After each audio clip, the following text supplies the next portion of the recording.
All right, let's get started. Close this and save the battery. Okay. So let's all take a moment and be still wherever you are. Just allow yourself to relax, however you're comfortably seated. Just however you want to sit, with your hands palm up, or just whatever way that is comfortable to you. But allow yourself to move inward.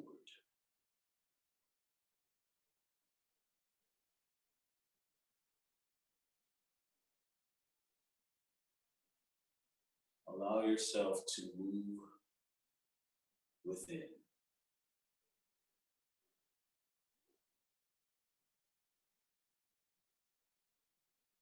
Breathing slowly, rhythmically, steady.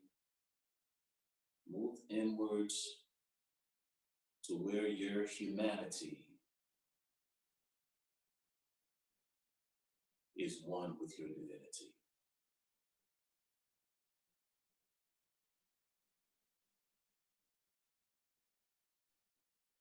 Allow yourself to gently and silently experience the wondrous vastness that is you.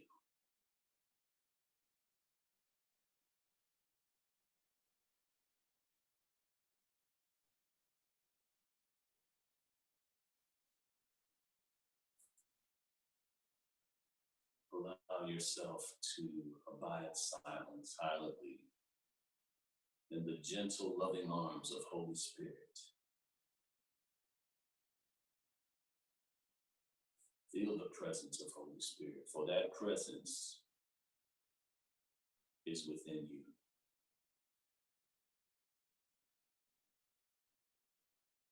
Allow all the fears and chatter and schedules and agendas and busyness of our everyday lives, allow it to fade away.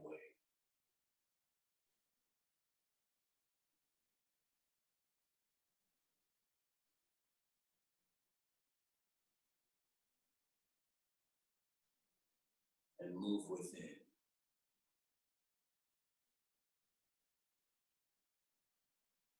Where there is but one presence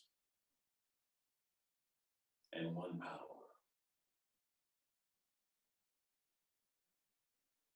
and one source.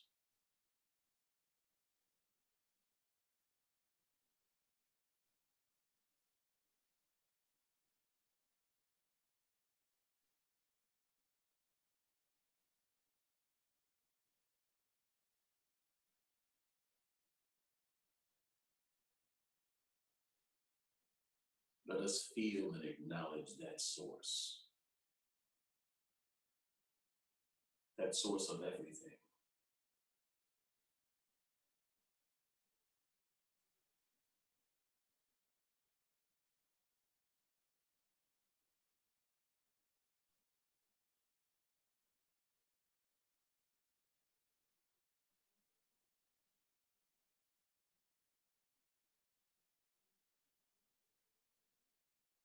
Allow yourself to gently relinquish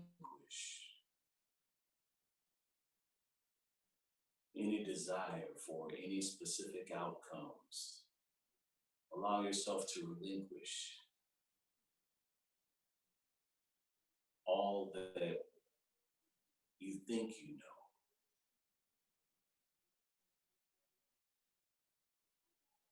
Allow yourself to relinquish any need to be right.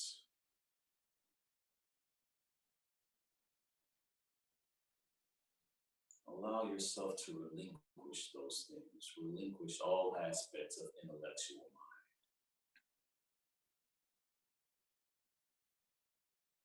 mind as we move into oneness with spiritual mind.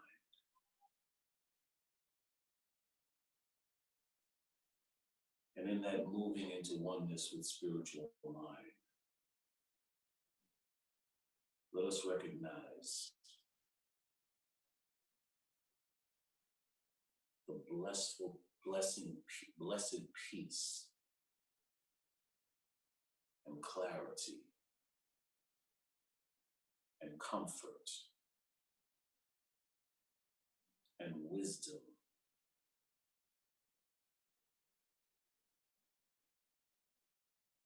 of moving into oneness with spiritual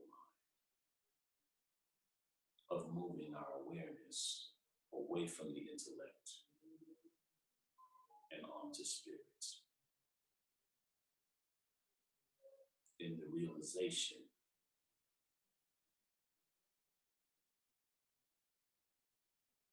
that spirit is what we are.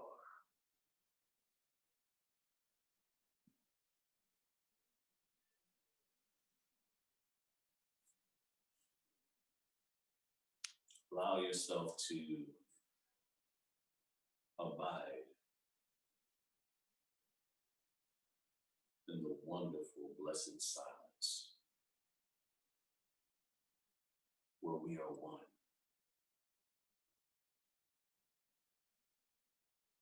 Where there is only one. Where there is only God.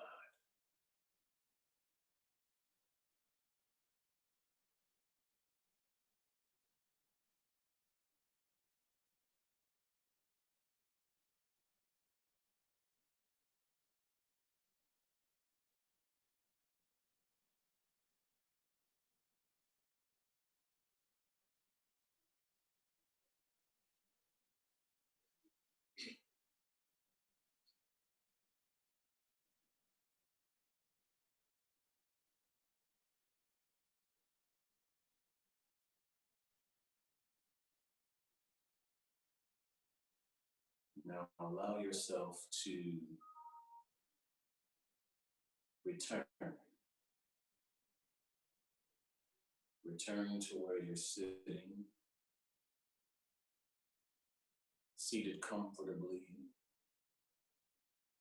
in whatever manner is comfortable to you, but bring with you that peace, that inner connection with Holy Spirit. Bring that with you as you return to where you are in time and space.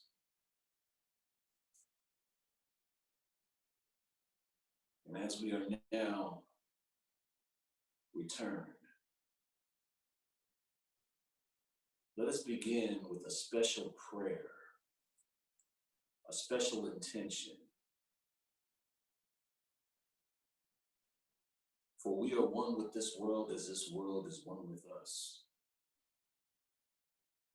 There is nothing that we can do to change that.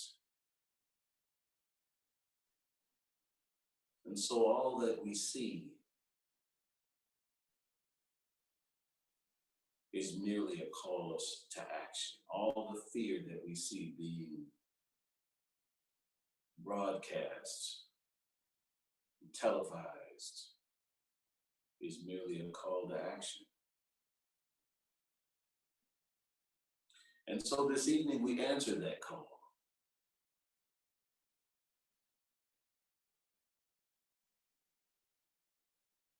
We bring forth light to disrupt the fear.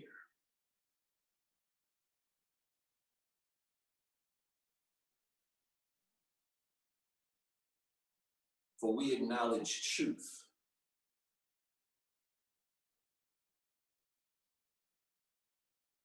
And in our acknowledgement of truth, we acknowledge God.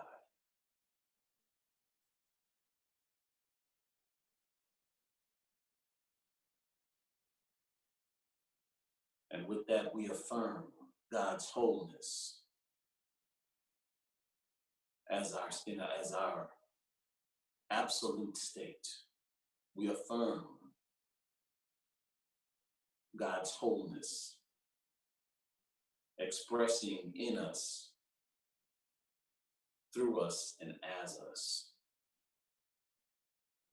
Manifesting as alignment of our minds with spirits, manifesting as healing of our minds and bodies. We affirm as children of God, we are beyond sickness. And so we forgive, release, surrender, and let go of any false concepts we hold about ourselves, of any false ideas or false beliefs we hold about ourselves that do not accept, embrace, identify, and express all that we are.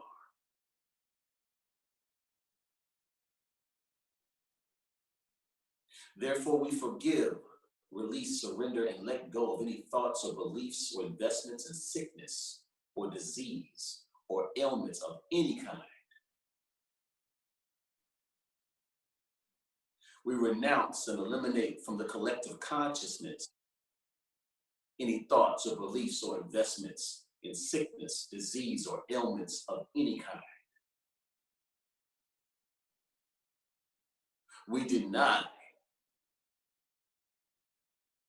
the power of sickness, disease, or ailments of any kind for the collective consciousness or having a hold over collective consciousness. For we affirm only truth. We affirm God's nature is wholeness.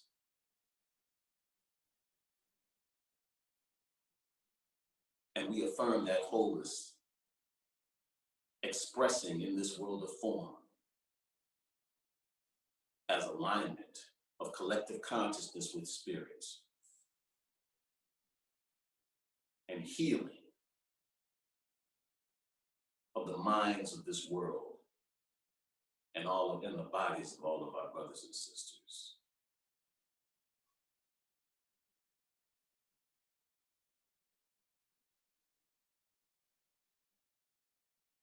We affirm these things. We bring forth light.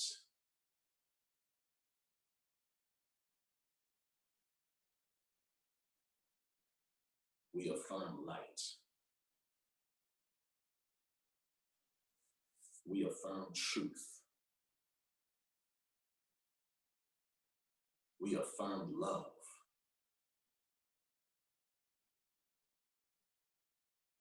We affirm peace.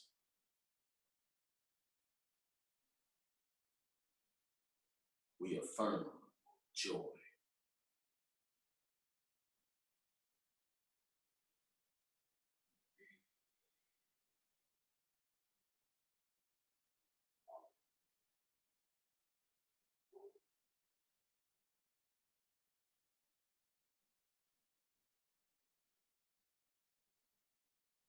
And we affirm these things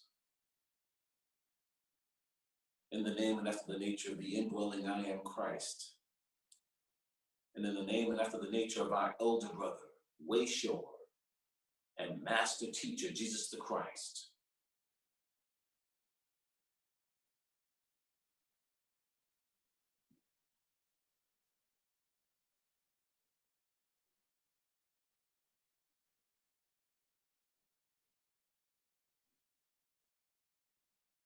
And so as we begin this meeting, let us now say the words to begin our nightly Course in Miracles session. I am here only to be truly helpful. I am here only to be truly helpful. I am here to represent Him who sent me. I am here to represent Him who sent me.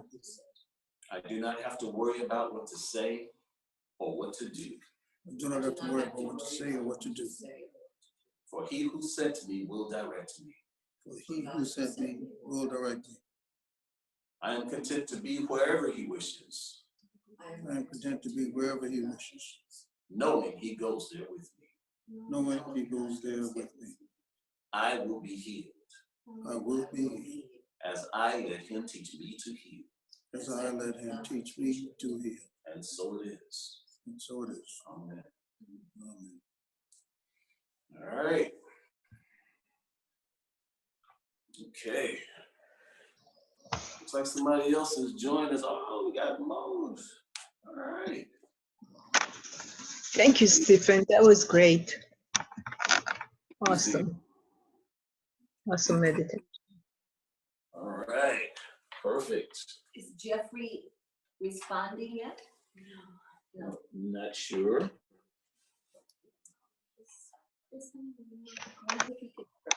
I'm sure he can. I think disconnected if he couldn't hear. I think maybe he hasn't learned everything, but how to do it. But Jeffrey will definitely be good.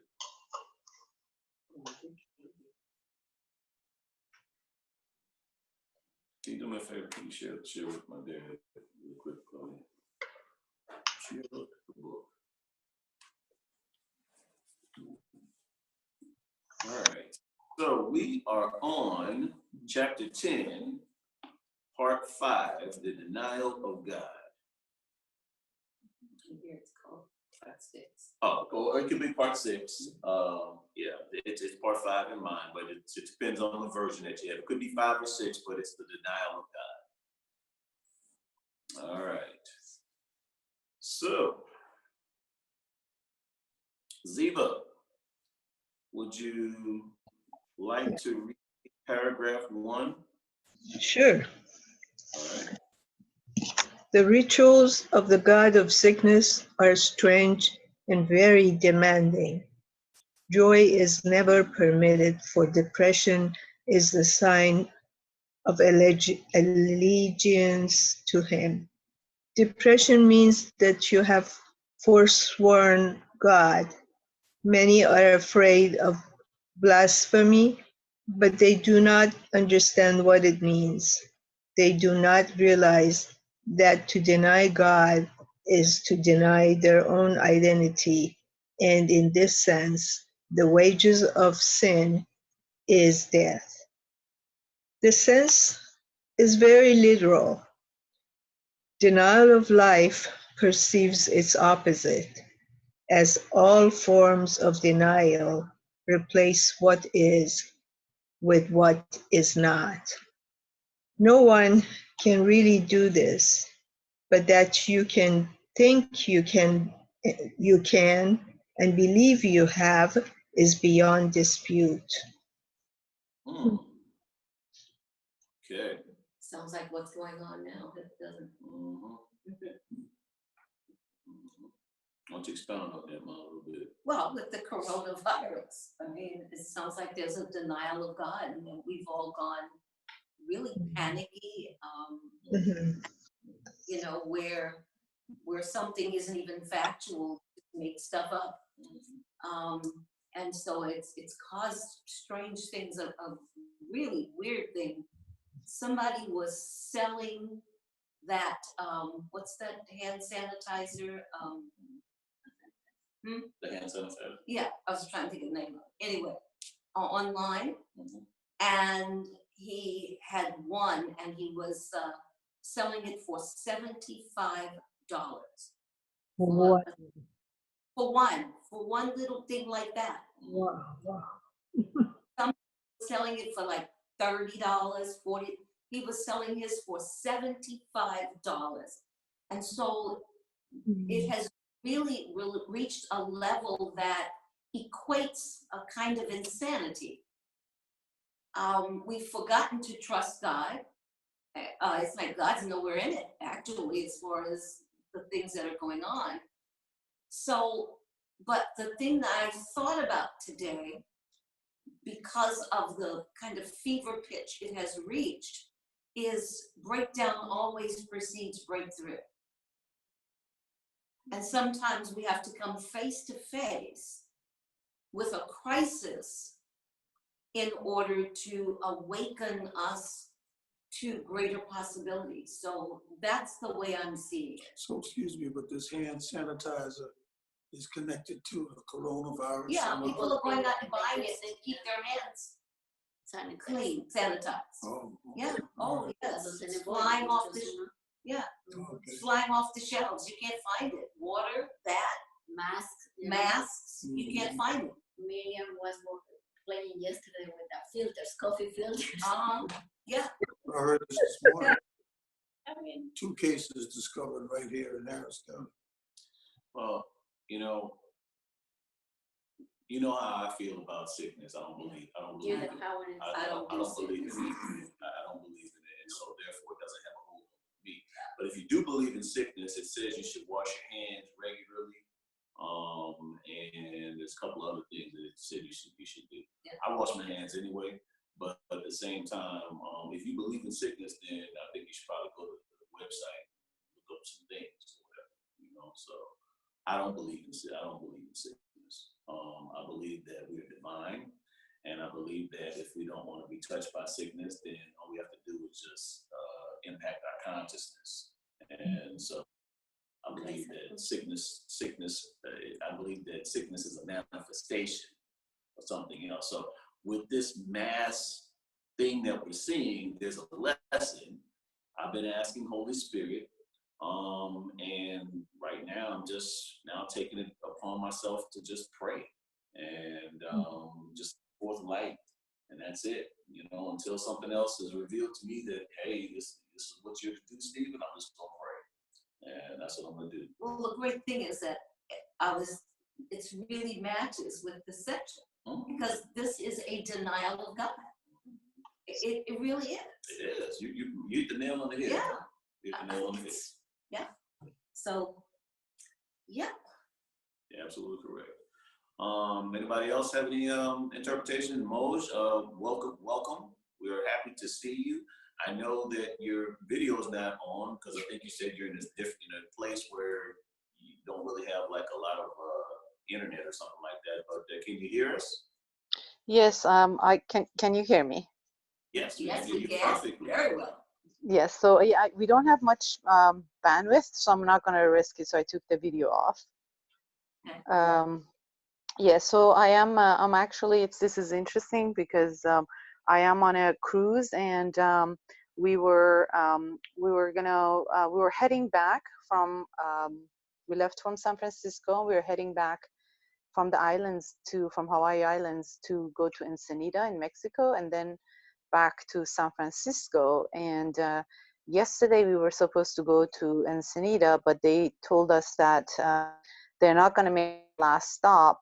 And eventually, as of today, what it came out is that the last cruise that this ship went on, their last voyage before us, there were 2 passengers from this cruise that tested positive for coronavirus. And as of 2 days ago, one of them passed away. Wow. So yeah, so they told us, our ship is kind of like now under somewhat of a quarantine. So it's been a lot of interesting developments. They sent an helicopter over this morning that brought a few test kits. There is 50, 60 of the 2,000 some passengers that were from the previous voyage. They just had continued, so they're getting tested. Some other passengers and some of the staff were symptomatics. Could be anything, could be a cold, could be a flu, or could be allergies, but they're all getting tested. And some random other passengers got tested, and they just like about half an hour ago, the helicopter came in the morning, and half an hour ago it flew back to San Francisco to perform testing, and I think the testing takes like 4 or 5 hours.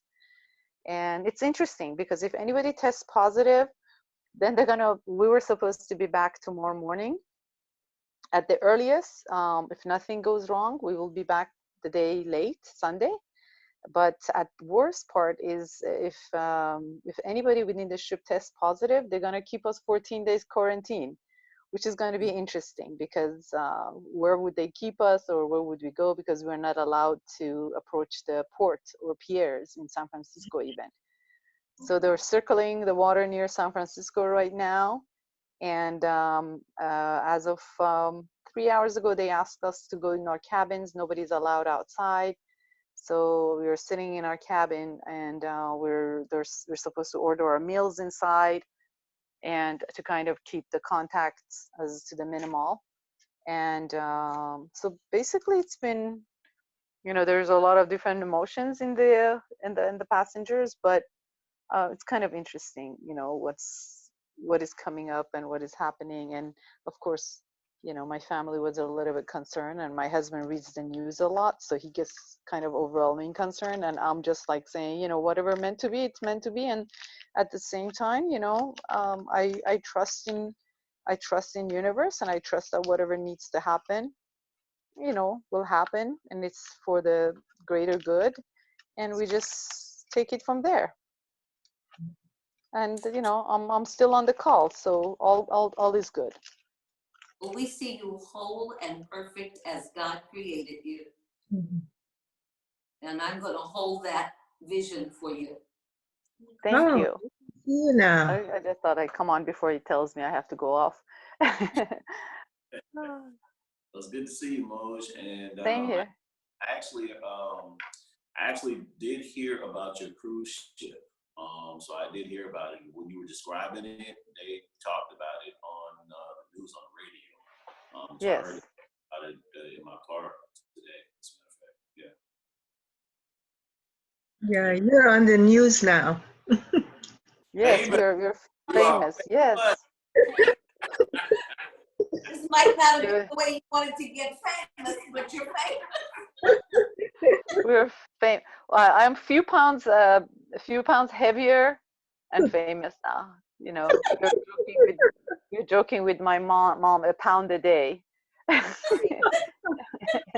pound a day, like 2-3 desserts with every meal, because you're on the cruise and there's nothing else to really do. But as of now, there's really nothing to do. But it's all good. I told my mom, the best case is we get off on Sunday, because my mom was a little bit teary-eyed and not happy and worried about family back home and how they would feel about us in San Francisco, and her sister and so on. And I said, Mom, worst thing is that, best case is we get out on Sunday. Worst case is you and I go. So is I already, send my dad to God in November. You and I are together, all good. My kids are grown and they're doing well. My husband is a workaholic, so he's happy and busy. It's all good. It's all good. And my mom is like slapping my shoulder and says, don't talk about it like this. I'm like, worst case scenario. I did my job, and that phase of my life is over, and if that's what has to happen, it happens. So, but we'll see. That thy will be done, right? Yes. In other words, let that will be done, Moj. Absolutely. Yes. So I actually took pictures of the pages before I left. So I have pictures. I was following as Ziba was reading. All right, perfect. Well, I think we pretty much hit the nail on the head as far as this first paragraph. Are there any more questions before we move on? Anybody? Ziba, Moj, Claudia? No, thanks. Dad? Sounds good. Makes sense. All right. Moj, do you feel like reading paragraph 2? Yes, let me unmute. I'm on my phone, so let me unmute, go back to the picture. Okay, I'm here now. Denial of God. Okay, to do not forget, however, that to deny God will inevitably result in projection, and you will believe that others and not yourself have done this to you. You must receive the message you give, because it is the message you want. You may believe that you judge your brothers by the messages they give you, but you have you have judged them by the message you give to them. Do not attribute your denial of joy to them, or you cannot see the spark in them that would bring joy to you. It is the denial of the spark that brings depression, for whenever you see your brothers without it, you are denying God. Can we rename this section? It should be called the denial of God and the acceptance of the coronavirus. I'm serious, right? Mhm. Oh my. Yeah. Yeah. So there's a couple things here. I have a group of friends. I do coaching and like life coaching and transformational coaching. And one of the things I notice in the work is that a lot of people post things and post memes online. And one of the things that I see is people usually post a message that it's what they need to hear. So the number 2 part says you must receive the message you give, because it is the message you want. So that, I think, it's so true in a in any other thing. Like people um, put that message out, but in reality is they're the ones who need to receive it the most. And also it says you may believe that judge your brothers by message they give you, but you have judged them by the message you give to them. And also vice versa. I think eventually it's also when I hear somebody say something, it's not what they're saying, it's what I'm hearing, and where it triggers me, or where it pleases me. So it's all our reactions to whatever that is happening, is whatever it is within us either gets pleased or triggered.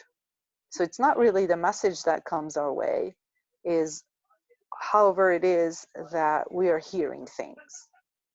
Absolutely. Yeah. 100%. Yeah. I'm with you. And that definitely hits on paragraph 2. That hits on paragraph 2, exactly. It seems as if it's really coming from the other person, but you're really hearing something, and that information, whatever it is that they're communicating with you, is being twisted based on what you have within you. It's being kind of, it's almost like, how light can bend, and so it's almost like you're bending something based on what you are holding within you. So it seems as if it's actually coming from them, and this is what you're actually hearing, but it's actually coming from you. So That's why they used to call it. Mo's definitely. That's why they used to call it bending the truth. Okay. That's a old saying, bending the truth. Yeah. Absolutely. Yeah. What do you think about that, Zeba? Anything else? Um, no, I don't have anything. It's all good. Okay. Any other questions, Claudia? No. All right. All right. So, Claudia, would you mind reading paragraph 3, please?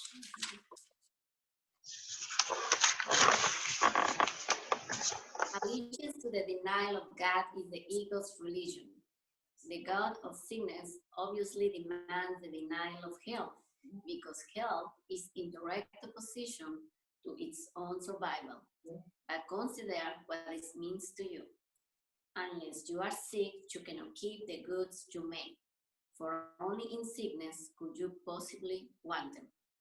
Blasphemy, then, is self-destructive, not God-destructive. It means that you are willing not to know yourself in order to be sick. Wow. This is the offering your God demands, because having made him out of your insanity, he is an insane idea. He has many forms, but although he may seem to be many different things, he is but one idea, the denial of God. You know something, Mom? You're right. This is the coronavirus Course in Miracle meeting right It here. is. It really is. Man, I mean, isn't this what we've been hearing and seeing? that's it. Now we have the lesson given to us. That's it. That's It's it. like, wow. Yep. That's it. Woo. Yep. Very interesting. Well, let's talk about that for a little bit. Let's talk about that for a little bit. Tell me about number 4. Unless you are sick, you cannot keep the goods you made. For only in sickness could you possibly want them. Yeah. Let me see. Number 4. Okay, let's see. Unless you are sick, you cannot keep the God you made. For only in sickness could you possibly want them. Yeah, because you're sick. You know, sick in the head, sick in the Yeah. mind, sick in the body. Yeah, and so only from that kind of energy, you know, would you want to keep these gods that you have made up, you know, which, you know, the god of sickness and the god of the ego and the god of whatever, lack, limitation, fear. Yeah, coronavirus. Yeah, the god, right, exactly. So it's only from your sickness that you think that way. Because if we're whole, we don't think that way. Yeah. If you feel that you're not lacking anything, you don't think that way. Exactly. You know, if you feel that you are already given everything, you don't think that way. About self-love. Yeah. So again, you know,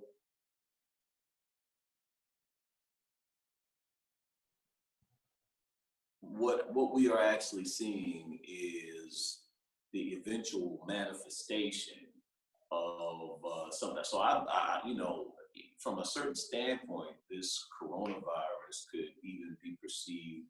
Everything is good anyway. Absolutely. Everything is good. Absolutely. So this coronavirus represents an opportunity, you know, where we can just really just focus on healing the collective consciousness, you know. So that's why I believe that, you know, even small numbers as far as like, or individuals, or small numbers as far as like this group of Course in Miracles people, like 6 people. I believe that, you know, we have that inherent God-given ability to send forth light to the collective consciousness, because we are still one with this world as this world is one with us. So, you know, this is not time to stand by and do nothing.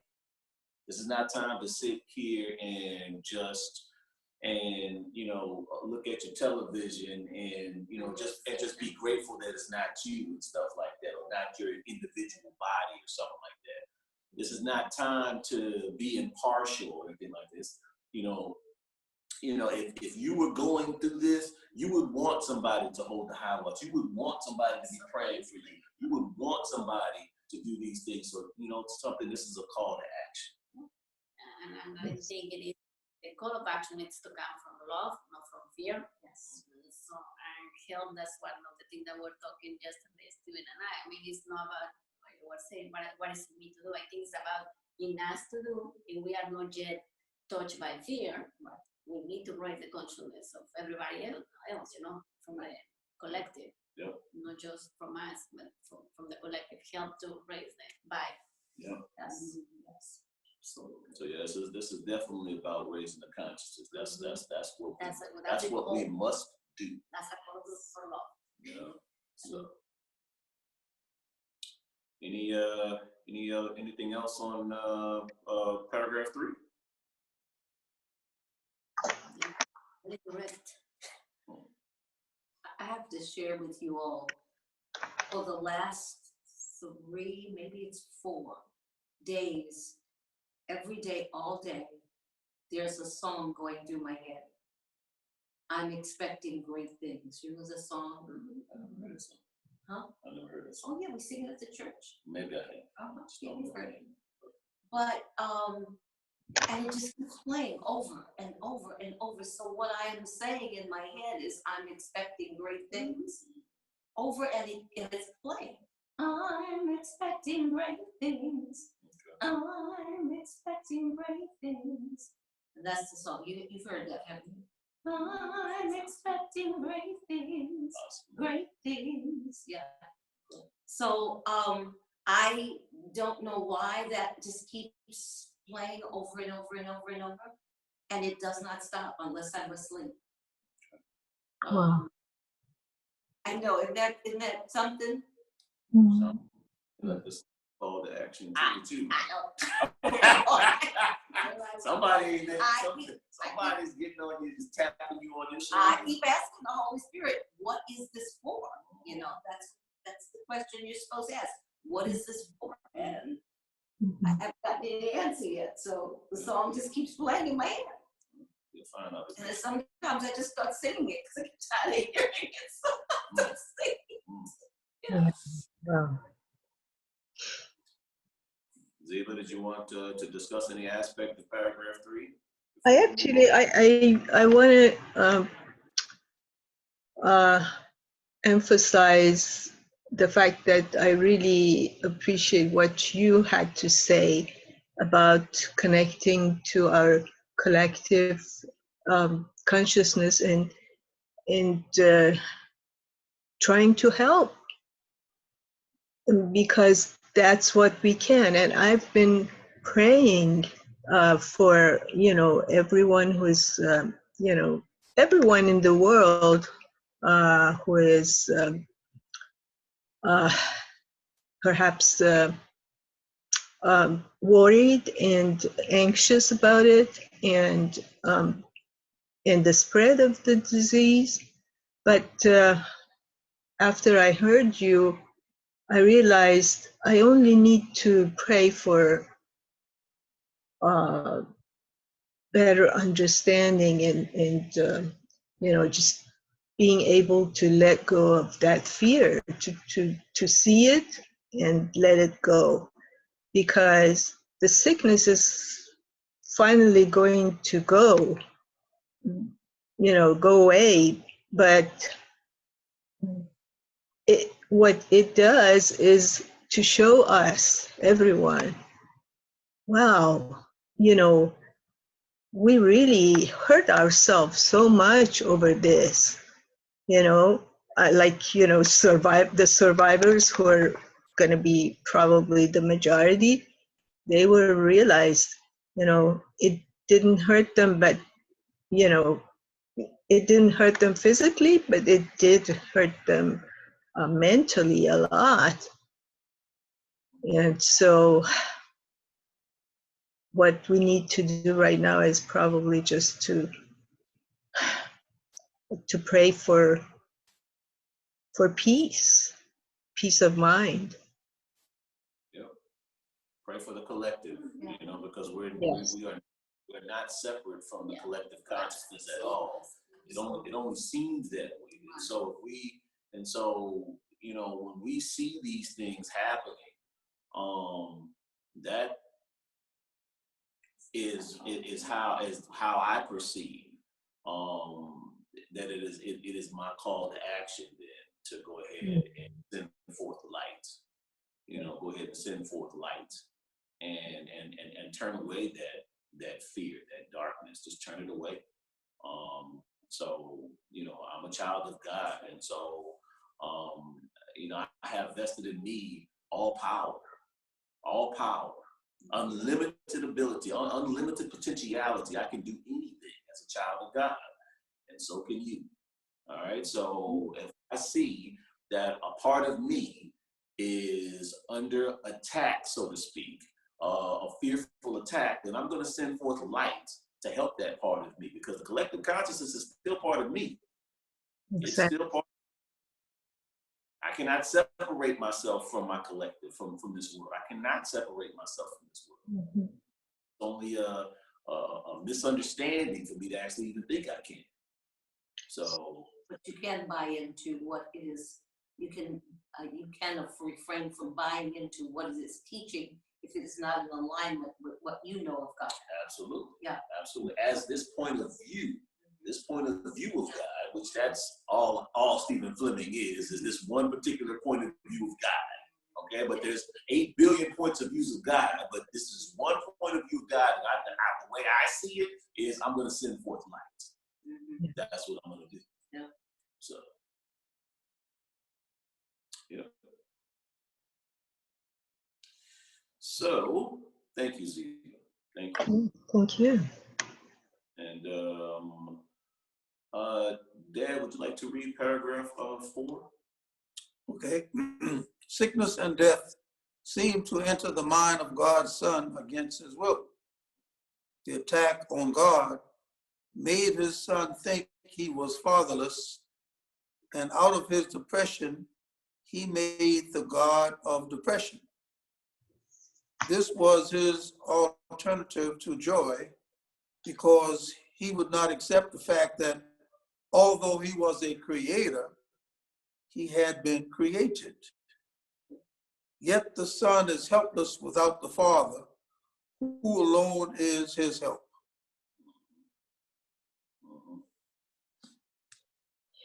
Okay.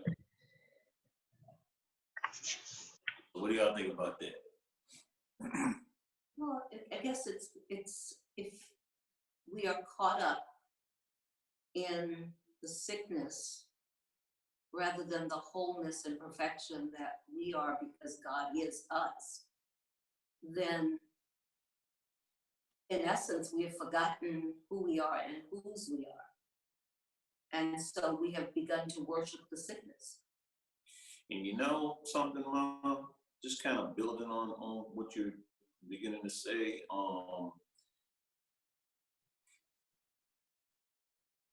This actually also really comes from not receiving God in you. This really comes from the same thing that I've talked about, the same thing that I talked about in my Sunday talk, as a matter of fact.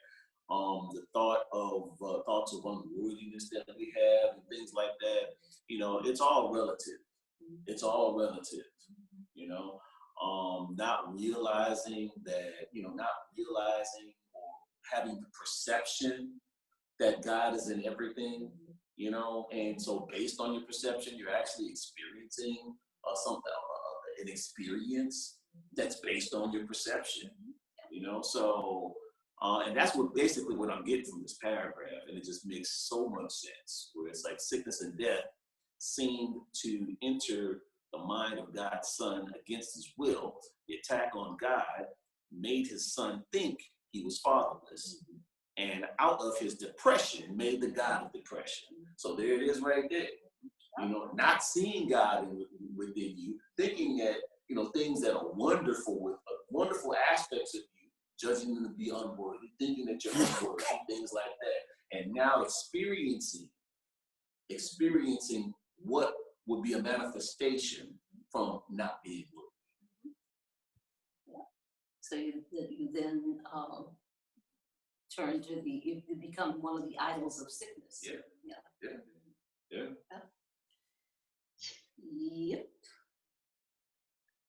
Yeah. So we got a lot of work to do. Yes, Link. Yeah. So we got a lot of work to do. We got a lot of work to do. All right. What you say, Claudia? I just put a post in this, yo en español. That's right. So we just got a lot of work to do, and you know something, we need to meet all of this in prayer. I'm in Course in Miracles on Sunday. When I come to church on Sunday, I am going to ask to lead a prayer circle. I have a prayer vigil after Course in Miracles thing, so we can go ahead and just continue to send light to this thing. So we got a lot of work to do. Platform Sunday, so I'm gonna take advantage of it. Good deal. And Mom, if you use whatever influence you have to bring light to it as well, then I'll appreciate it. If you can talk to Michael and see if we can have Unity of Houston lead Unity of Houston in a prayer, okay? A prayer to uplift us, uplift the consciousness. As far as the coronavirus, that would be wonderful if you'd be able to do just a little quick 5-minute prayer. Okay. All right. So everybody got our marching orders from Holy Spirit. Got our marching orders. All right. You can do that in the cruise. Mose, you can do that too. You can hold up. You can do that on the cruise. You be the light light keeper over there. You know, I know you can't really connect with other passengers, but that doesn't mean that you're not connected with them in spirit. So, all right. Any more comments about the? All right, Dad. I see you looking at your phone. It's like it's time for break. Give me a couple of minutes, Dad. A couple of minutes. Go ahead. It's coming. I haven't said a It's word. coming. I know. I I can haven't read said your a mind. word. I can read your mind. There's no private thoughts. Okay. There's no private. All right. Yeah. Fine. I just want to get to this next paragraph. I just love it. Okay. So, does anybody want to discuss paragraph 4 before we move on? Before we take a break? Yeah, we can move on, I think. Okay, so I'm gonna go ahead and read this one. All right, paragraph 5. I said before that of yourself you can do nothing, but you are not of yourself. Yeah, you see? If you were, it would be true, and you could never escape. It is escape you did not make yourself.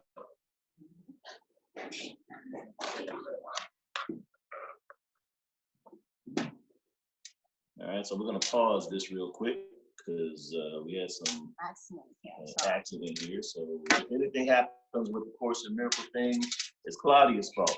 You see? Claudia's fault. I want everybody to know.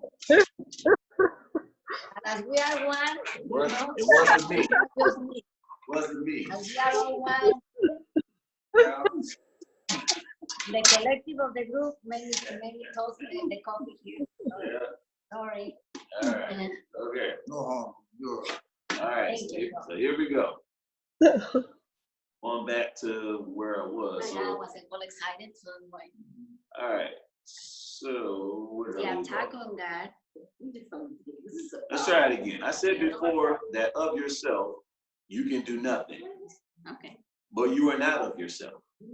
If you were, what you have made would be true, and you could never escape. It is because you did not make yourself that you need be troubled over nothing. Yes. Your gods are nothing because your Father did not create them. You cannot make creators who are unlike your Creator, and any more than he could have created a son who was unlike him. If creation is sharing, it cannot create what is unlike itself. It can share only what it is. Depression is isolation, and so it could not have been created. Oh, dang. Yeah. All right. Yeah. You were asking for answers. Yeah. Goodness gracious. This is a powerful paragraph. This is very powerful. Yep, it is. See, like, You know, we did not create ourselves. And that which created us is not a God of sickness. So therefore, we could not be made in that image and likeness. That's what it says to me. Yeah, exactly. So, yeah, absolutely. Anybody want to talk about that a little bit?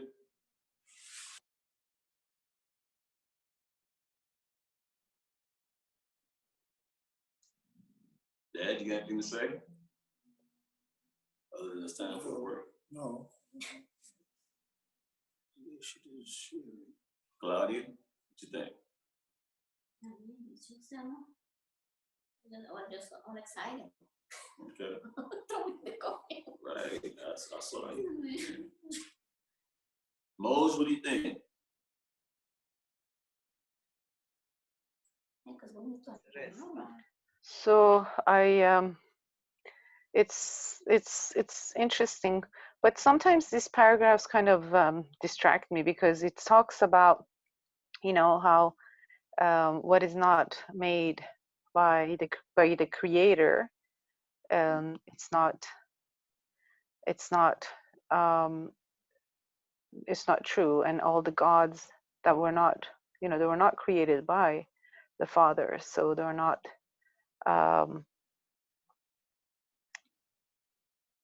Not real. yeah, they're not real. But then it switches to last sentence, depression is isolation, and so it could not have been created.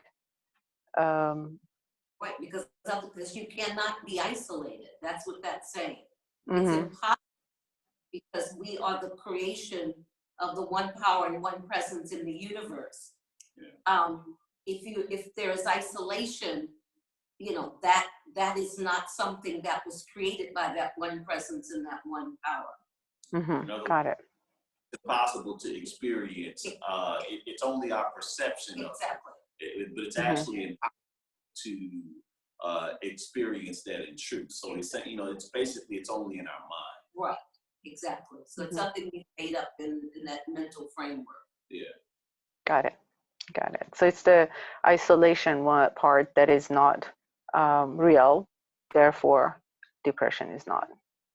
Because right, it's impossible for us to be isolated from God and each other, right? Yes. So yeah.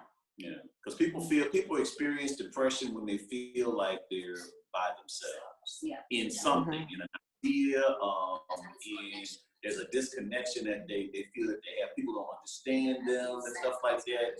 And so it comes from an isolation or a feeling of being isolated. Maybe not even if you're living with, you know, in a house full of people, you can still experience that because you feel like you can't make any connections with anybody. So it's all perceptual based. So that's kind of what it's talking about.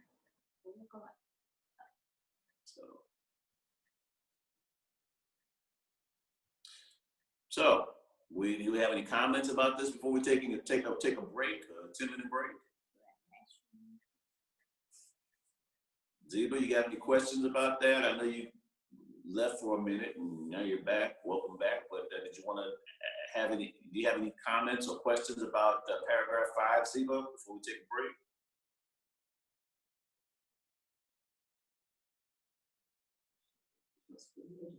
Yeah, that's okay.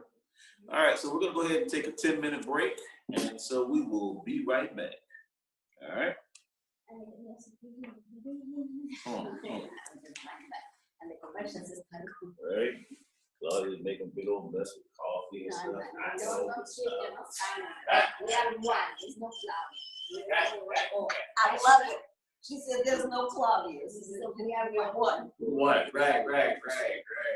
So don't be blaming that on her. We all did it. Right. We all did it. Okay.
Okay. Looking for my I water. could use some water.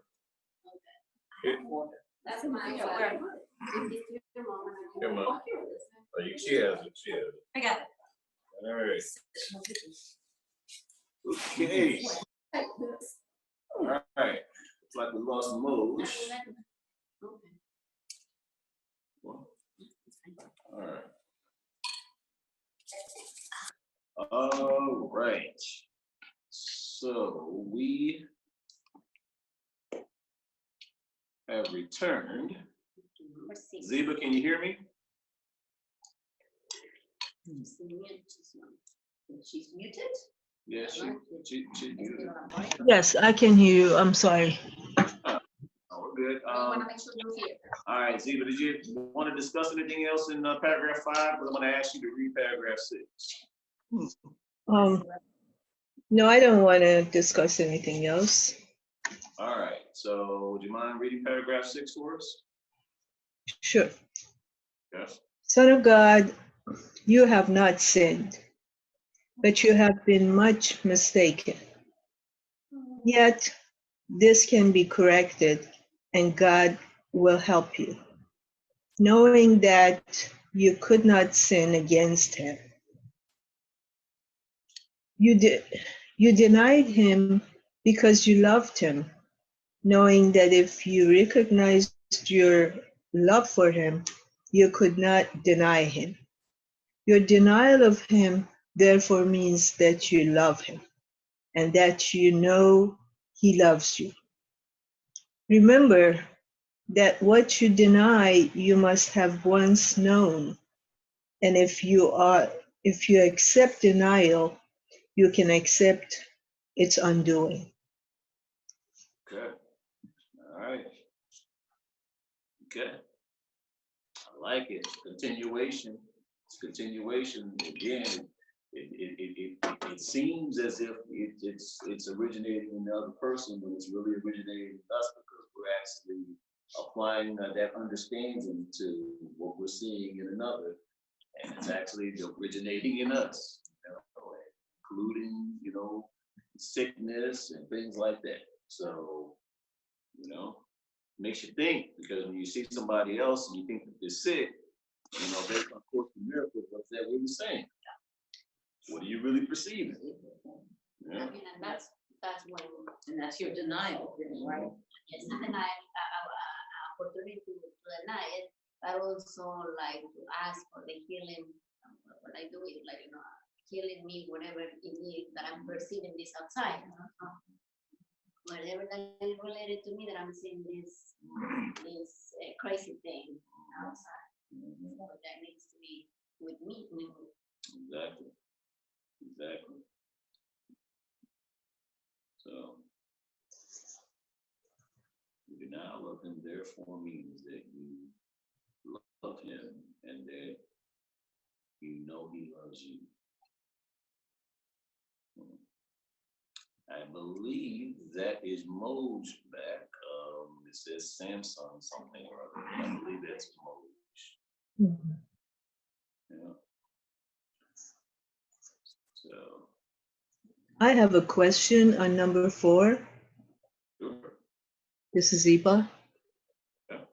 Your denial of him therefore means that you love him and that you know he loves you. And in the one before this, you denied him because you loved him, knowing that if you recognized your love for him, you could not deny him. So it's kind of a little bit complicated for me. Well, when you accept sickness, you are denying him.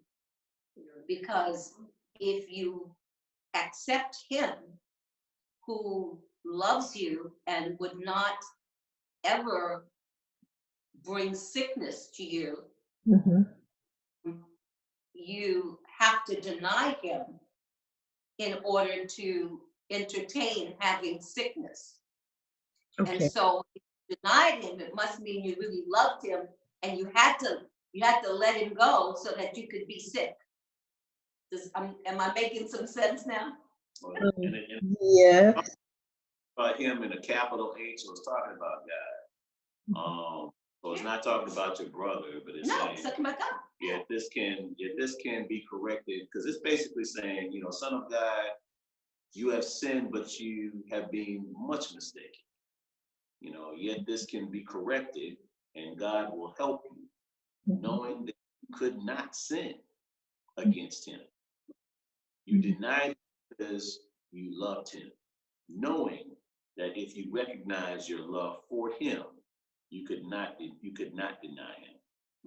Now this is a little bit sounds like contradictory. I know it does. Yeah. It does.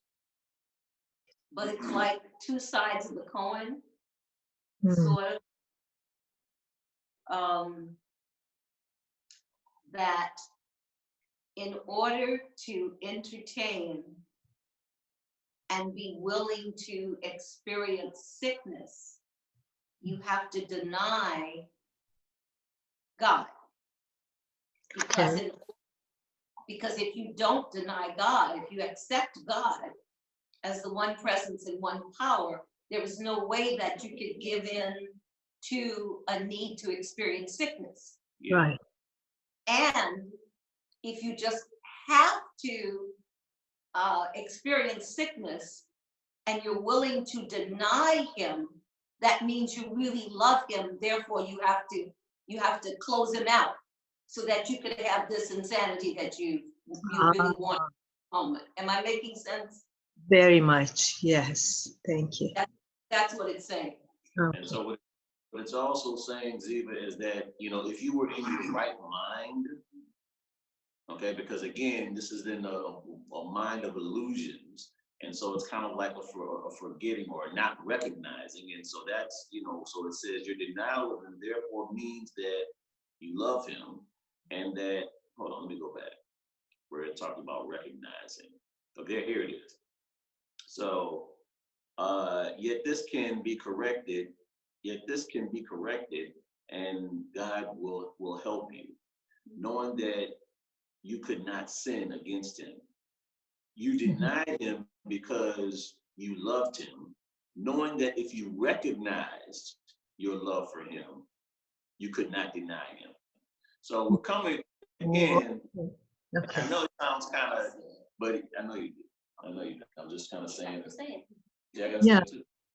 I was just breaking it down to an elementary basis rather than taking it to the intellectual, so that it was something that everybody could get. That's why I did it that way.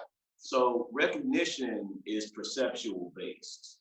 Okay? It's perceptual based. So if you're not perceiving it, then you're not going to recognize it. You're in the world of illusions. If you were coming from your right mind, there's no way that you could deny it. There's no way. I'm just giving a different spin. That's all. All right. Thank you. I've been watching a terror thingy, and then next thing is like you believing that you're inside of it, and then suddenly you can still relax. I'm like, okay, I'm not part of that show.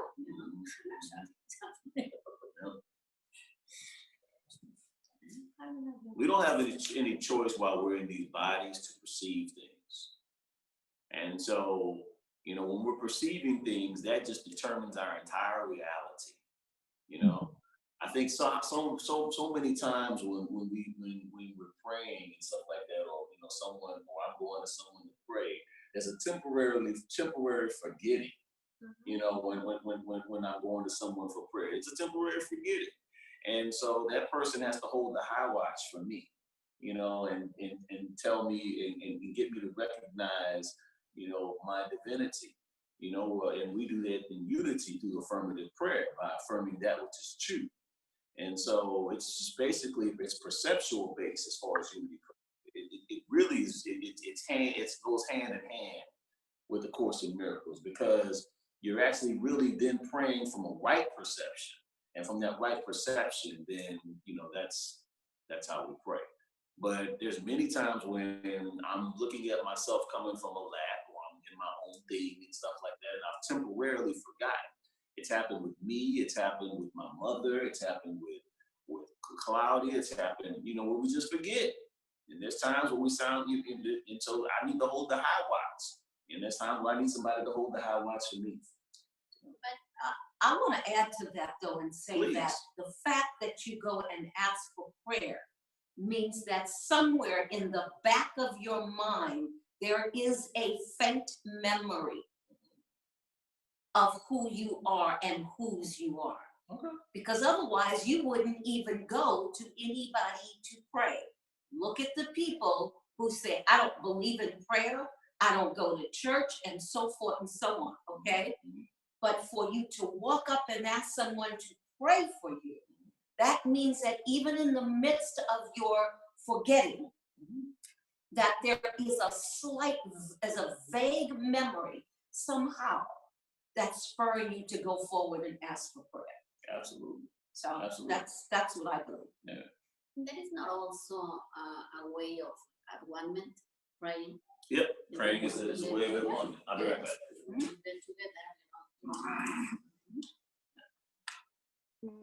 Also, a lot of time people claim that they do not believe, yet when they are in troubled waters, they will start praying, or they Amen. will, tolerance.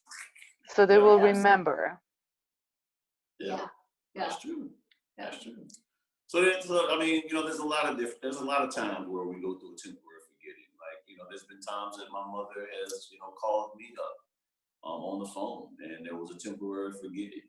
There's times where I've called my mother up, and there was a temporary forgetting. There's times where I've called Claudia up. There's a temporary forgetting. There's a time that Claudia's called me up, and there's a temporary forgetting. And one thing I can say is each time there's a temporary forgetting, the other person, you can have a choice at that point. You can either temporarily forget with the person, and go into the same illusion with the person, or you can hold the high watch. You can hold the high watch and just give me a reminder. It's just basically like, something, you're right. I don't know how I forgot it, but I did. It's just the bottom line. I did, and I'm what people call a spiritual teacher. I forget stuff all the doggone time, so it's I need somebody to hold the high watch for me, and I hold the high watch for other people. And it's okay. And also because we experience ourselves, with the other people, we really learn, we really can connect, we have this experience with our brothers and sisters. That way we recognize ourselves. It's a beautiful thing. And if we were perfect, we wouldn't be here. It's a beautiful thing. That's how we choose to do it. Yeah. I think it's beautiful because it kind of, it's like, it's a level of parody, as far as like when I talk about parody, I mean parity, yes, not a parody. But it's a level of parody. It kind of levels the whole playing field. So no matter who you are, or no matter who you think you are, whether you're a Deepak Chopra, or whether you're, someone who, society maybe considers someone that's not there or whatever. Everybody needs someone to hold the high watch for them sometimes. And that's just the bottom line. Yeah, of course. And that's a beautiful thing. To me, that is beautiful. Your brother or sister to go to heaven. No man is an island. No woman is an island. So I think that's beautiful. In Farsi and Arabic, the human being translates to the name insan, which in literal form means the one who forgets. So which is good in a sense that in case you have mishaps and pain and suffering, you forget and then you move on eventually. Eventually you forget that you had losses, eventually you forget that you had pain, and you would be able to forget, to move on. However, in other cases of faith also is true. So that's why, even in nowadays, they say you are the average of 5 people that you hang out with the most, because we keep forgetting. So that's why for us, for example, is that we are in such a community like this with you sisters and brothers to keep reminding ourselves. So this practice, or Sundays going to our spiritual homes, or read or meditate, or so we keep reminding ourselves, because otherwise, if we just leave it to chance or leave it by itself, the cloaking happens. And for us is that we need to continuously work on uncloaking and remembering and reminding ourselves and each other. Absolutely, Moj. That's the truth. Absolutely. Moj, what's the word you're talking about? And sun. And some. Okay. Mhm. I didn't know that it meant. Yeah, the root of it in Arabic means forget. So the one who forgets, the subject would be the one, you know, fa'ilish mishe, the one who will forget, the one Okay. who keeps forgetting. Yeah. Thank you. Hmm. If you ever get a chance, Moj, if you could email that to me like you did the thing that I sent over to my mom, and she's grateful for having received that you sent to me when I think it was like 2 weeks ago. Yeah. So that one I found you, but this one I just know by education. So I don't have any. I mean, I can look online, see if there's anything write up about it, but this is just something that you know as you're growing up, and as you learn the meaning of words and stuff like that, like when you learn vocabulary. And I was actually, as a kid, I was very interested in roots of the words all the time, so I was always had these conversations with my dad, like what is the root of this word, and how do you change the subject to object, or how you make it to the verb. Um, so I was always interested in playing with words like that. So that's something that came from that. Um, Or if you could text me the word, just text me the sure, actual word. sure. I Yeah, that'd text be you the word and what I know, and then perfect. yeah, sure. Perfect.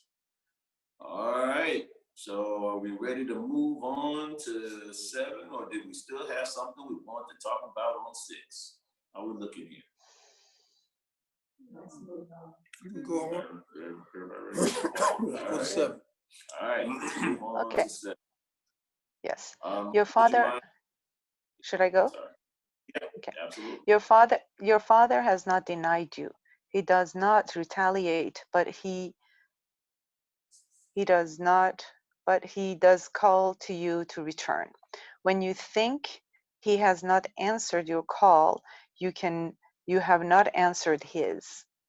He calls to you from every part of the sonship because of his love for his son. If you hear his message, he has answered you, and you will learn of him if, let me go to the next page, next picture.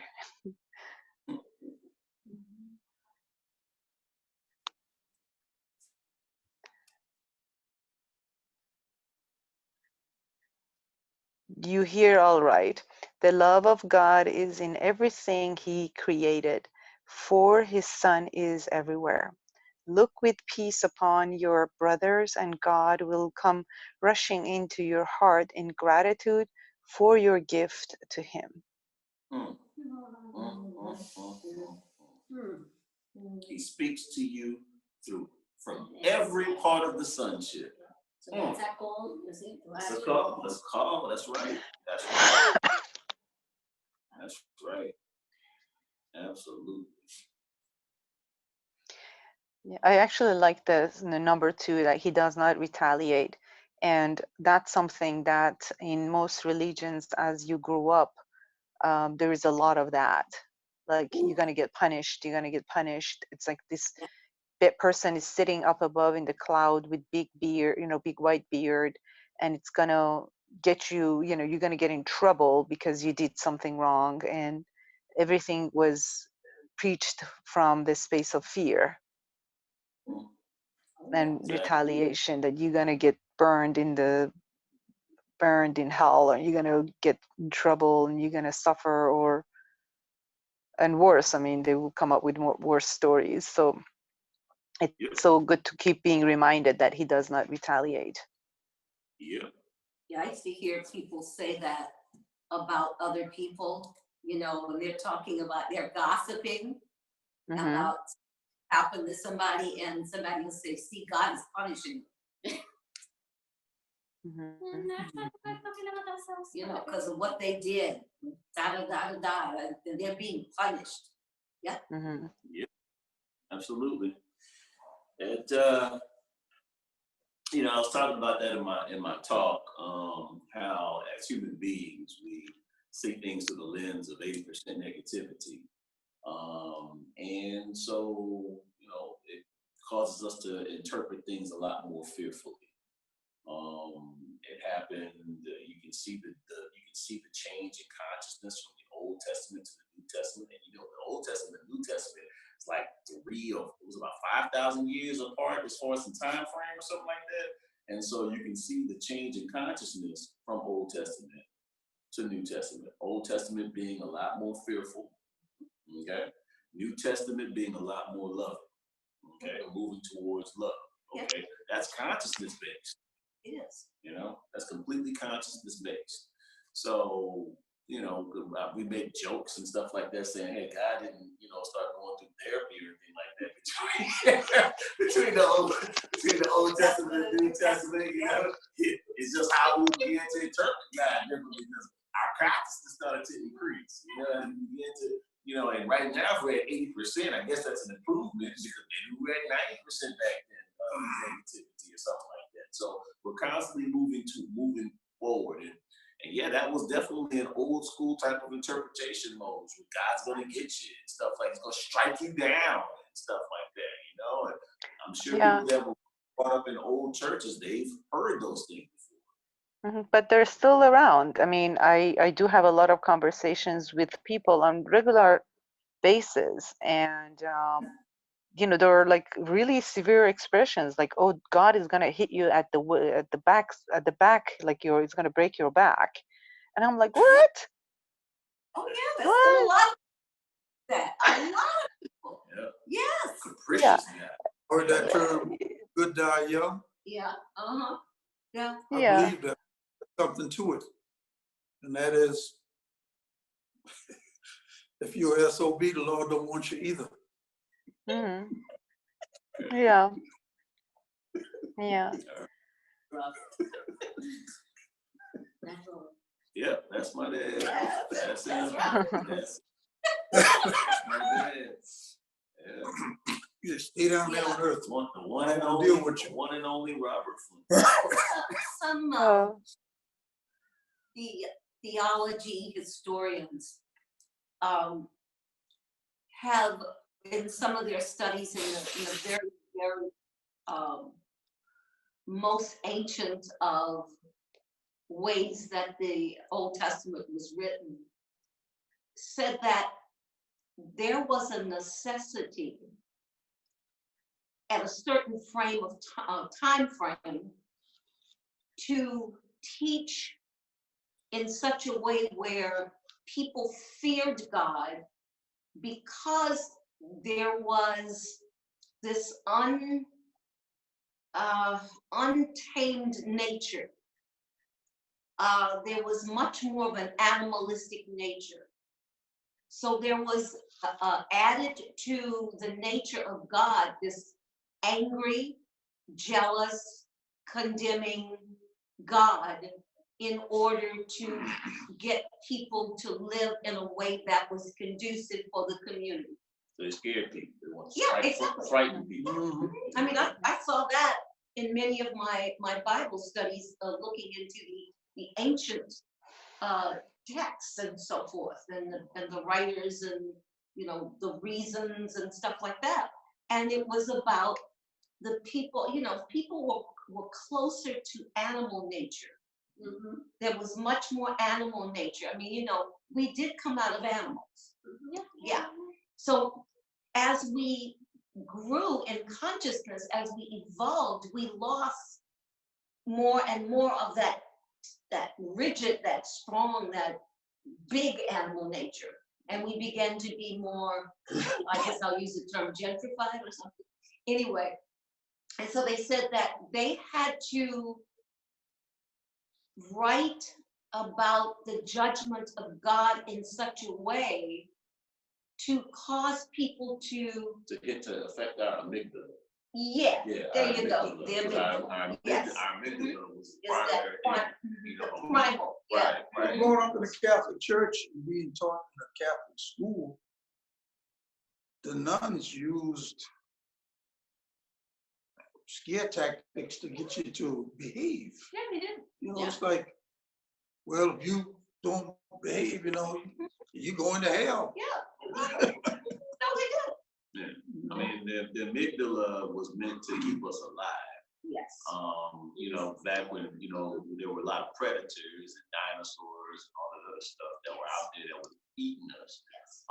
But in modern society, it really doesn't serve the same purpose anymore. Now the amygdala, you know, we feel threatened, for example, you know, off of, you know, based on social things, you know, just socially, you know what I mean? We feel socially threatened, and it still impacts the amygdala. The amygdala was not designed to really, it's designed to really keep us safe. Yeah. You know, but it wasn't designed to keep us safe socially. You know what I mean? It was designed to keep us, you know, just so we can continue the species.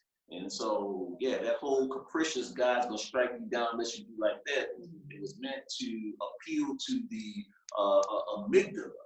You Yeah, know? and the amygdala has these memories, you know, like that we overreact over it. And that frontal, you know, like love is supposed to happen, and that's also why we keep developing it and all of that. And so meditating, doing stuff like that, we don't react. So we kind of balance our brain with, you know, our frontal brain, you know, so kind of being in a, because we, anxiety, depression, things like that come from amygdala.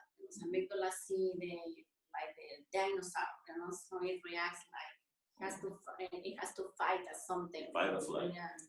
Mm-hmm. Absolutely. Thank you, Flavia. Yeah. Yeah. Anybody else have anything they want to discuss before we move on? I also like the last part. Go ahead, Ziba. I can go after you. I just want to say I like the last part. You know, look with peace upon your brothers, and God will come rushing into your heart in gratitude for your gift to Him. It's just personal experience. Is you know, when I am in group gatherings, even with strangers, I feel everybody's included, and I, you know, the way I just spread joy and be friendly and kind to everybody, I do feel that joy and gratitude in my heart.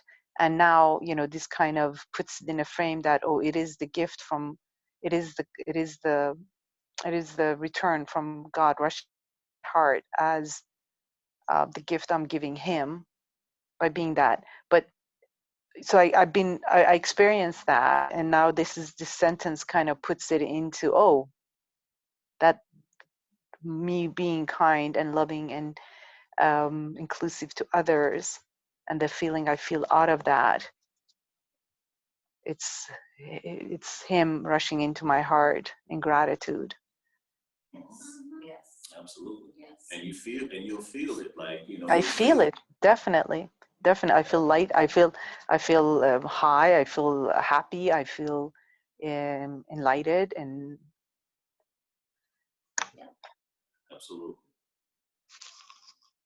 Ziva, did you have something? Yeah, actually, I was going to say exactly the same thing on number 7, that I have experienced this. And also, there's another one that I like very much, and he says, He calls to you from every part of the sonship because of His love for His Son. Now, so the interesting thing here is that we think God talks to us only when God talks to us, personally, I mean, to this body. But that's not the way it is. Even when God is talking to my sisters and brothers, He's talking to me too. So I just have to tap in and just try to take it personal. Absolutely, Sue. Absolutely. You know, and even the course says every attack is a call for love. Mm. Yep. Every attack is a call for love. Absolutely. All right. Okay, so I also want to say even Course of Miracle is God speaking to the author, and now we're all benefiting from it. Yes. absolutely. Yes. Absolutely. Yeah, and sometimes people say things that we may not realize, but it's coming from God, you know, through them. Because we weren't open enough to hear it in ourselves, then it comes from someone else's mouth. So maybe we can pay attention. Maybe you were open to it, and that's the vessel that it came to you. Well, that's, yeah.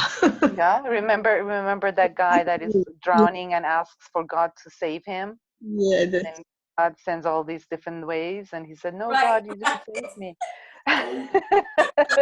Helicopter. Yeah. Yes. So I guess, Eva, you are open. It's just in no, a I'm different saying, way it came to you. no, I'm saying, you know, if I were really open, I would just directly. No, don't be that person in the water. It could come from elsewhere, Yeah, not directly necessarily. sure. Well, I just want you all to know, I heard God ask me this morning if I wanted to go and have beignets and coffee. And with my son, before he brought me home from babysitting with his daughter, he asked me this morning if I wanted to go and have beignets and coffee. And that sounded like God to me. Wow. Wow. Because I've been wanting beignets so badly. Oh my God. Yeah. There's a been here. I got beignets and they were totally authentic and there. And guess what? Place moved near me. Okay. All right, so you go. Go. I did. All right. Yeah. I did. Let's try to get I like Sorry? I like that relationship. Yeah. All right, let's try to get 8 out of the way. So, Claudia, do you want to read 8? Do not look to the good of sickness or healing, but only to the God of love. For healing is the acknowledgement of Him. When you acknowledge Him, you will know that He has never ceased to acknowledge you. And that in His acknowledgement of you lies your being. You are not sick and you cannot die, but you can confuse yourself with things that do. Remember, though, that to do this is blasphemy, for it means that you are looking without love on God and His creation, from which He cannot be separated. Amen.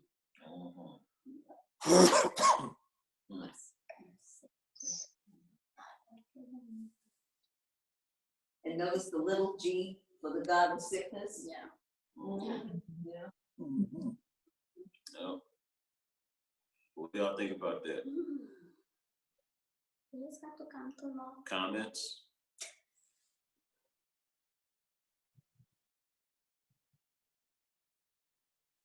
Interpretations?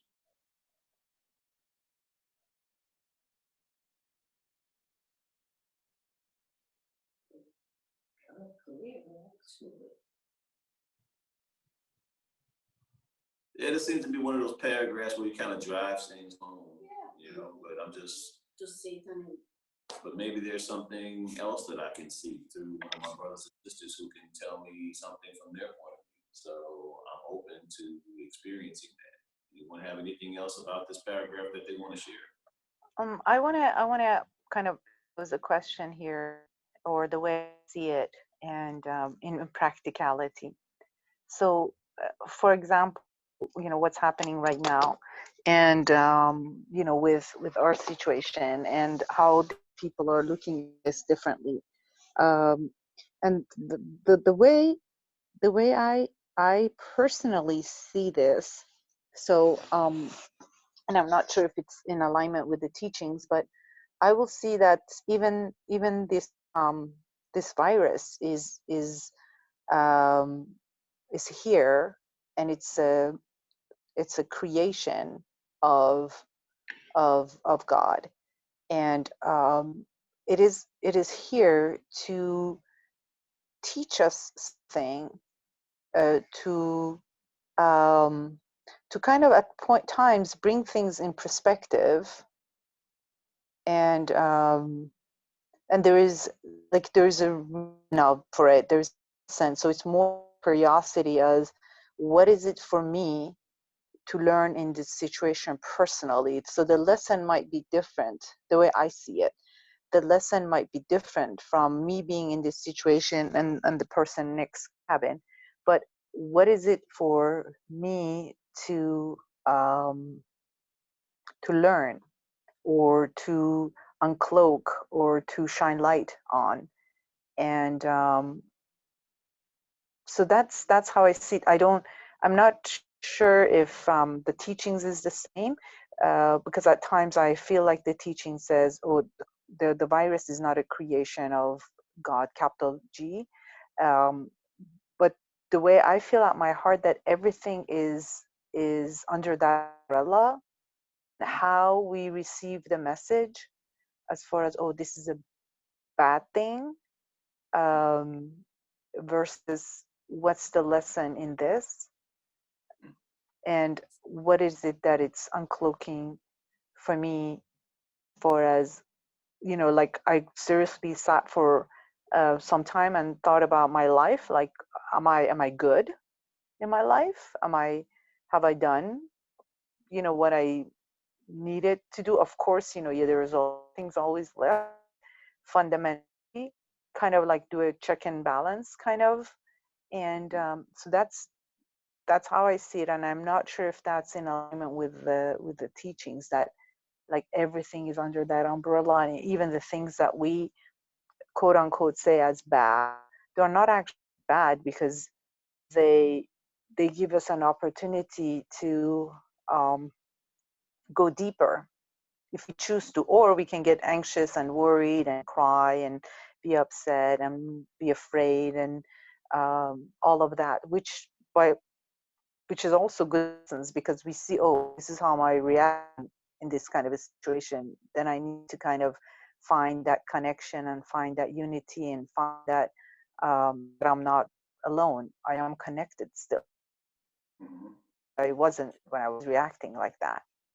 So just wanted to kind of put that out there, that again, I'm not sure if this is the teachings, that because sometimes when we read these, I feel like it kind of says that, for example, the coronavirus doesn't exist because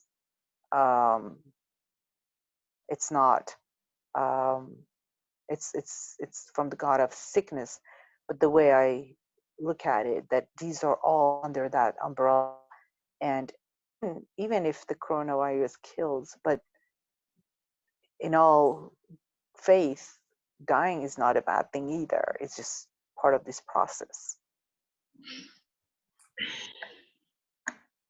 I agree with you to a certain extent. However, God did not create the coronavirus. However, we who are made in the image and likeness of God utilize our abilities to create something out of our fears and so forth. And yes, there is something good within this, because if we look upon anything and everything and can find the lesson, the blessing, the gift from having experienced it, or seeing it or witnessing it, then in a way it is of God, but through our human perspective. But God does not create anything that hurts, harms, or destroys. But those who are made in the image and likeness of God have the power to do that out of their fears, their lack, and so forth. However, there is always a lesson and a blessing within it, and that is the aspect of the human creation that is still part of God. Okay. I believe that that to me, you guys are pretty much saying the same thing. Mom, yours comes from a more, like a teacher perspective as far as understanding, what is made, what is created, what man does versus what principle does, and things like that. But what I'm able to, interpret from the standpoint of God, that is a viewpoint of God, that is Stephen Fleming. I see that you guys are essentially saying the same thing when Moses talks about the within the umbrella. The synchronicity of God is in everything, and that's we can't even in our sleepness, we're still going to do God's will, even whether we're asleep, because God's will is basically what is for our highest good. What is for our good is still going to happen in each and every circumstance, on every whisper, on what is perceived to be an attack, or what is perceived to be an unloving thing, something like that.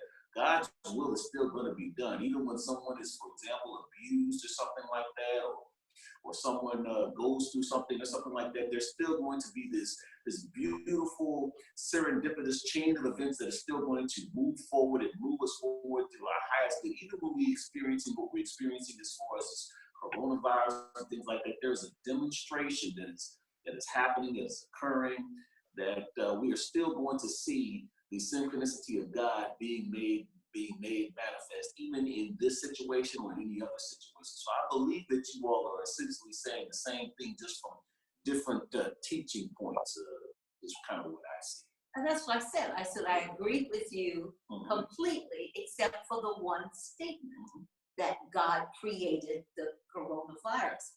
That which I was just saying, that which was made in the image and likeness of God, through miscreation, created the coronavirus. However, it serves a purpose. So I'm basically saying the same thing that you. Yeah, we are saying the same thing. But I just, because there is something that we have had to work so hard to remove from fundamentalist teachings. And when we say God created the coronavirus, that is coming from a very strong fund, because the fundamentalists are saying that. They are true, and they believe it.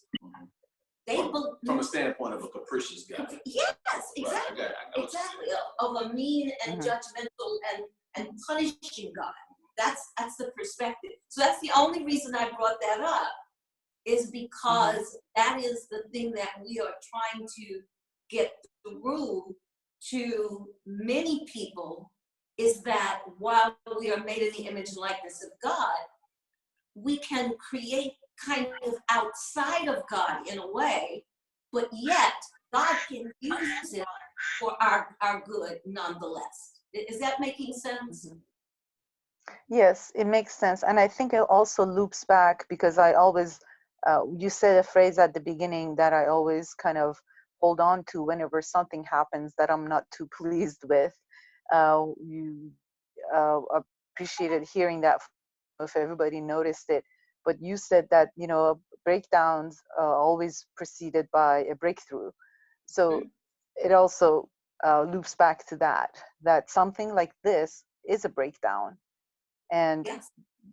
Yeah. it's the way I see it. It's always preceded by breakthrough, because there are lessons into it, and there are breakthroughs into it, and there are, again, checks and balances into it, and there are a way for us to kind of go deeper. So kind of loops back to the beginning of the conversation. Yeah. Absolutely. May I say something about this? Yes. Okay, so I think what I think is I agree with you all, but there's just one thing I want to talk about, and that is the view of Jesus with regards to this issue. What I understand from it is God created everything, that's true, but things we make, you can say it's made by God because we were created by God, but God doesn't make things. God creates things. Oh, So, that's well. Yeah. Go ahead. so in other words, things we make in the illusion are part of the illusion and they don't exist. So God is reality and God is truth, and God only creates reality and truth by extension.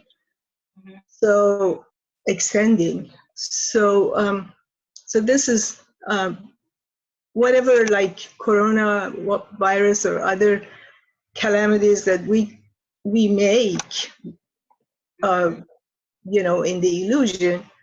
They could be good lessons for us, of course, Exactly. because we're going to learn from them. Yeah. You know, And God by inspires the lesson. Oh, I'm sorry. Go ahead, Z. oh, it's okay. No, I was just going to say by doing the wrong thing, we're we have no choice but to learn what the right thing is. Yes. So Yes. Yes. Thank you so much, Zeba. Yeah. Thank you're God. welcome. I hope it helps. That just goes again that, it can be a loving lesson or a fearful lesson, but the bottom line, Zeba, just like you said, you so eloquently said, a lesson is still a lesson. Yeah. And so, Mhm. a lesson is still a lesson. I've had a few. And I want to thank you, Zeba, for bringing that up. Thank you, Mose, and I'll thank you, Mother. Because that's exactly what we're experiencing. Let us not also forget that there is no separation from us, between us and God. God would not have it so. So there is no God does this and we do this. Okay. God would not have us that we have there be any part of us that is outside of it. Okay, of he, she, it. God would not have that be so. That is not God's will. Okay, so everything is of God. There's nothing outside of God. Okay, our perceptions, Zeba, that you just talked about, our Yeah. perceptions, perceive it, and we're experiencing a manifestation of a perception that is something that's outside of God, but that's not the truth. That's not the truth. Just like you said, Zeba, that is not real. There you go. Yeah. So I want to thank everyone for this because this has been a very powerful Course in Miracles, and I would like to all prayers are answered. So it is not necessary to pray the same thing, but at the same time, I would like to still have my mother pray something, a way that we can support collective consciousness in a way that we have not prayed, and in a way that we did not pray to start our evening Course in Miracles. Are you open to that, Mother? Always open to pray. Okay, so this is all about collective consciousness, of which we are all a part. Okay, well, let's go into that center space, the heart of it all. For it is from the heart where all true creation is made. And so as we open our heart, as we breathe in and out through the heart, as we align with the power of love that is always flowing in and through us by way of our heart, we hold in consciousness the truth of our being, the truth of the being of every brother and sister on this planet, that we are all one with the eternal beingness of that which we call God, the grand operational design. We are one with that. We are one with everything. We are even one with the coronavirus. There is nothing from which we are separate, for in separation, we miscreate. For in separation, love is diluted. For in separation, the fullness of the universe cannot be fully experienced and realized. And so from this awareness that we are one with God and with each other, that we are one with everything in existence on this planet and within the grand operational design, we can go forward from that realization, knowing that as we stay awake in the midst of what is happening right now, that our compassion, our love, our true awareness, our higher consciousness is going before us, preparing the way for the successful outcome of what is happening right now among our brothers and sisters. So we stand in alignment with each other. For it says, where two or more are gathered in my name, there I am in the midst of them. And so we're going forth and we are walking and talking with God and speaking the words that raise our consciousness to the level that can counteract anything that is outside of the parameters of perfection. And we see a perfection within all of this because it is an awakening to the truth of everyone and everything for us to realize and to begin to prepare the way to heal and fulfill. And so we hold this consciousness. We know this to be the truth.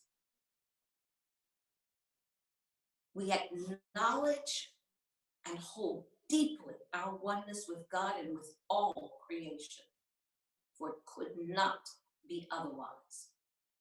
And so this night, this day, this month, this year, we declare that the love from this group right here moves forward in a mighty way, like a giant oak, and clears the pathway for nothing but love and compassion. There is only love. There is only compassion. There is only God. There is only one of us. And so it is, for it could not be otherwise. Amen. Amen. Amen. All right. Thank you. That prayer. Thank you, Zeba. Thank you, Moj. It has been a wonderful Course in Miracles, a very insightful Course in Miracles, very moving Course in Miracles meeting. So I will be reflecting on this meeting and what was discussed and declarations that and affirmations that were made. So I thank everyone for their contributions. I thank everyone for bringing your truth so that it could be assimilated into this group discussion. Thank you. And it was wonderful. Thank you. Thank you. Thank you, everyone. Powerful. I appreciate Thank you. Thank you, Moj. Have a great. I'm sorry. Go ahead, Moj. Go ahead. I was just going to say, have a great week. Absolutely. Thank you. Well, and And you keeping keep your us you keep posted. your head up and keep Yeah. us posted on that boat. And you are in our hearts throughout this, okay? Yes, you are. Thank you Feel very our much. love Yeah, around you, Thank you. okay? enjoy it. Thank you. Keep on That's right. swimming. Yeah. Say, I feel fun. Okay. All right, guys. Take care. Good night. All right. Good night. You know, something that is I've thought about on all these contagious diseases.